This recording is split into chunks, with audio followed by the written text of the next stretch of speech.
Today I'll show you how I made this Drake and Kendrick poster as seen on my Instagram in a little bit more detail. So let's jump in. I'm going to be coming back to this poster as a reference because this is the one I've already made.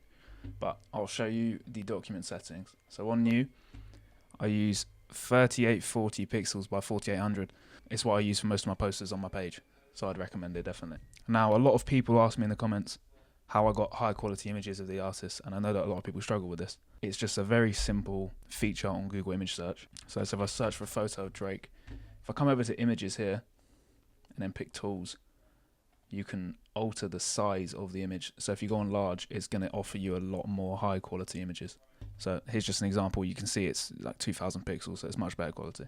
Okay, so the first thing I'm going to do before I add images is set up my guides. But if I use the same margin, so I normally do about 100 pixels or 200 pixels, and I use the columns and the rows just as a basis to refer to what first image I'm going to add is Drake here.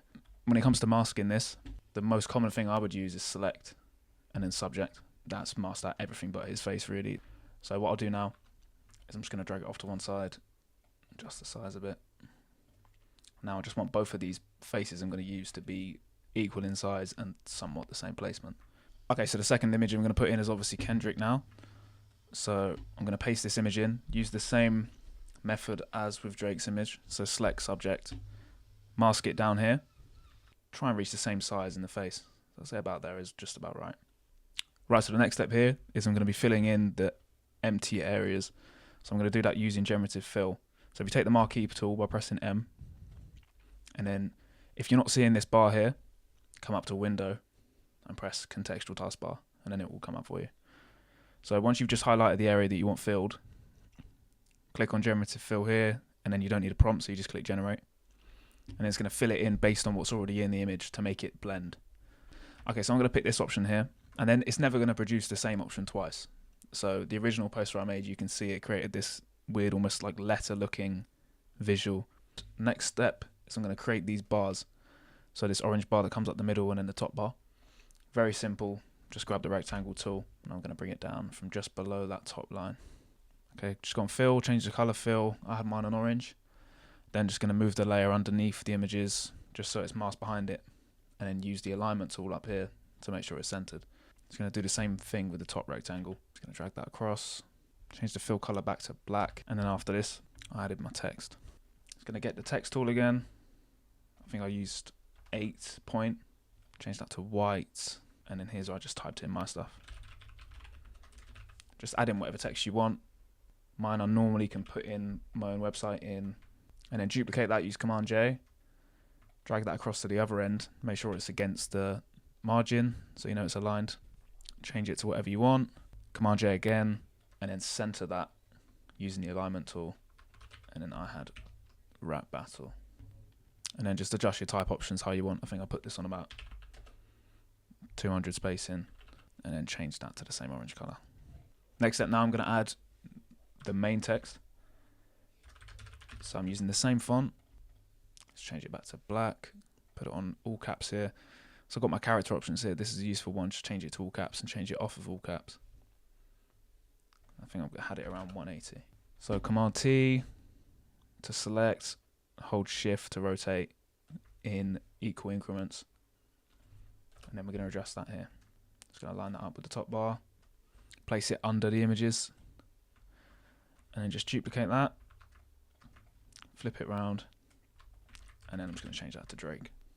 Now if you hold Shift and move it across, you see the little pink markers come up. They tell you how equal the distance is, so that's always very useful. Okay, so I've just now pasted over the text that I've put in here for the diss tracks, just so I don't have to reformat it again.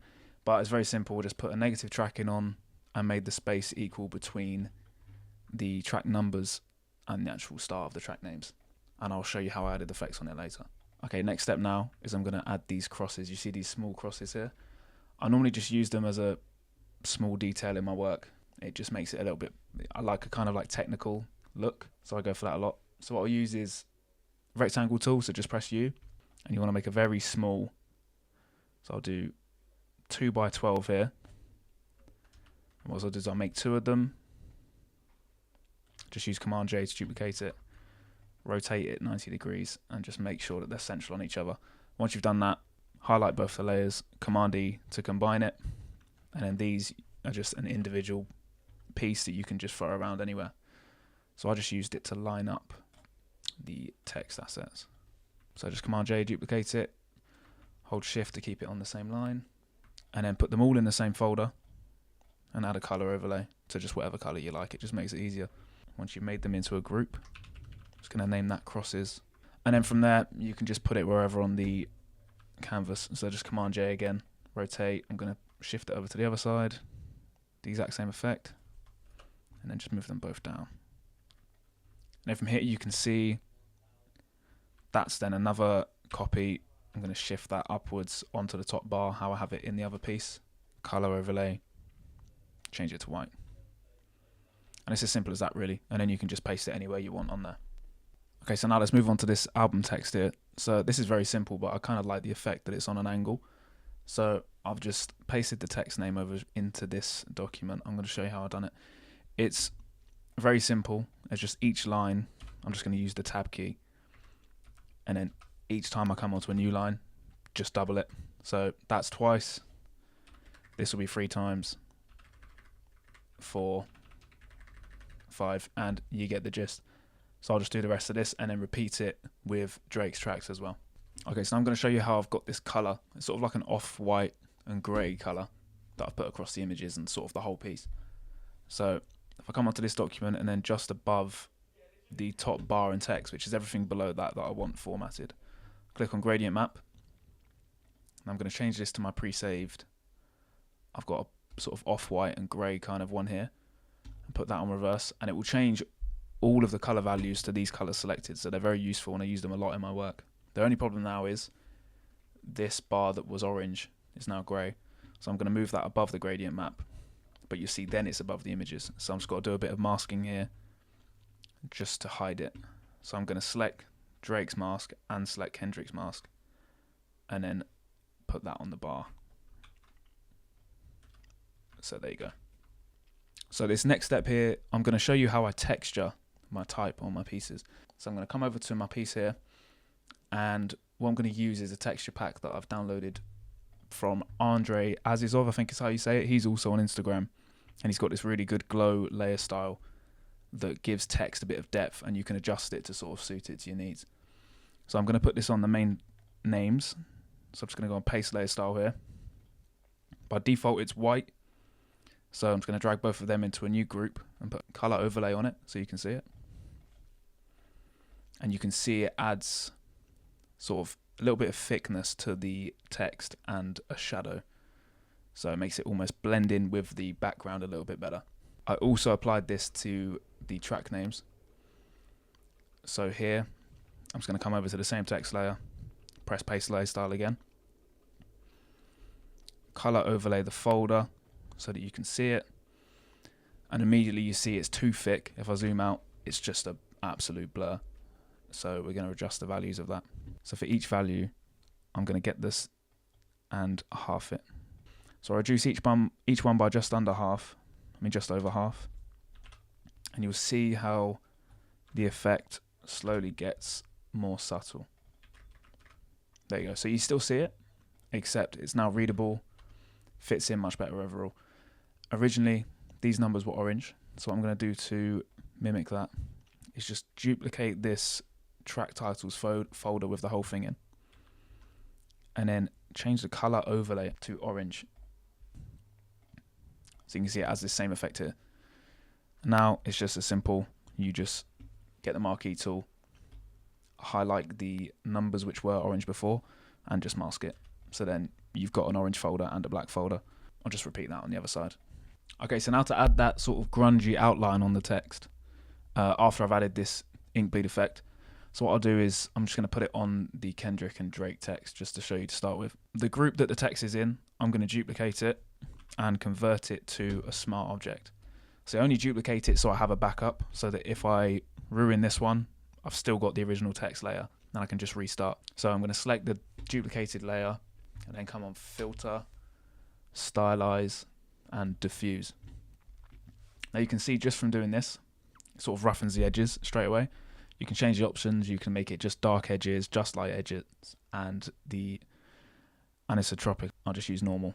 So you can apply this multiple times as well. So if the text is bigger, I like to apply it a few times so that you can see it a bit easier. So I'm going to do it twice and 3 times. Literally just come on filter, press diffuse again, and you can see how sort of impactful that is, where it just roughens all the edges, gives you a really good grunge effect. And then you also can apply this on the small text. That's really simple, but it just adds that fine detail, and I just love using it across all my work. Okay, so now with all of the text and effects done, we're just going to move on to the texture, which is sort of what I'll do to just finish off the pieces. So this is from Design Syndrome on Instagram, and it is just a light paper texture that says a PNG. So what I'll do normally is maybe put 50% opacity on that, and you'll see it adds texture on the dark and the light areas, which is exactly what we want right now. Move on to the second one. These 2 layers are a pack I found online called Film Dust, and it just gives that grungy look, exactly what I make in a lot of my work. So what I'll do is I want a light layer and a dark layer to sort of add both, to texture both areas. So the first one I'll put on linear dodge, and you see it brings through a lot of the white detail, and then bring the opacity down probably to about, let's say 50 again. And then I'll duplicate that layer, Command J, and then put the layer mode on exclusion, and that's going to do the opposite. And then rotate it just so it's not the same. So now you can see it adds the dark, and it's added the light as well. Okay, so the final step is just adding this gradient fill layer that you can see down here. And this is the original piece, and you can see there's sort of like a diagonal light beam going across the middle. Just adds a little bit of depth to it. So what I'm going to do for that is just press G, and it will grab you the gradient tool. Up here I've selected one with black on one end, white at the other, and a range of oranges in the middle. Now this doesn't need to be specific, just choose what colours you want and drag it across the piece like this. If you want to adjust it, you can just select each end and sort of drag it in and out. Now what I've done is put the layer mode on lighter colour, and I'm just going to drag it down just so it's covering the images. Okay, and then bring the opacity down, and you can see how it just adds that subtle overlay. So I'm going to put that maybe on 13. There we go, and you can just see it's just a nice touch. And there's the final piece. Right, so if you've made it to the end, thank you very much for watching. I hope it's been helpful to you. Make sure to subscribe to this channel, because I'm going to release a lot more tutorial videos on stuff I make over on my Instagram. Make sure to follow that as well.